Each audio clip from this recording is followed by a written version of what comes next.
Cylinder রিমাউন্টিং কিভাবে করতে হয় ভিডিওটি দেখলে আপনারা বুঝতে পারবেন। ভিডিওটি খুবই গুরুত্বপূর্ণ হতে যাচ্ছে, একটু দেখবেন, সবাই কাজে লাগবে। যদি কোনো কারণে সিলিন্ডার ওয়্যার সাইড থেকে ভিতরে মাঝখানে অথবা কিছু দূর ধরে যদি নষ্ট হয়, তাহলে পুরো ওয়্যারটা নষ্ট না করে আমরা একদিকে খুলে অন্য দিক থেকে মাউন্টিং করার জন্য আমরা ভিডিওটি আপনাদেরকে দেখাচ্ছি।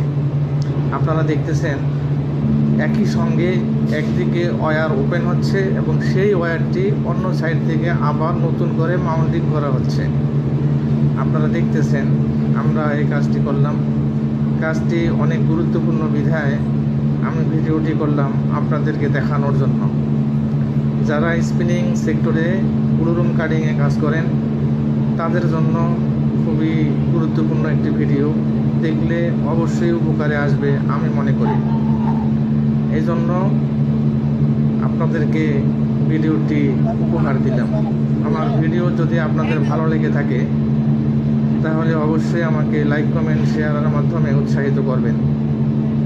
নিত্য নতুন ভিডিও পাওয়ার জন্য আমার পেজটিকে ফলো দিয়ে রাখবেন, নোটিফিকেশান অন করে রাখবেন। ধন্যবাদ সবাইকে।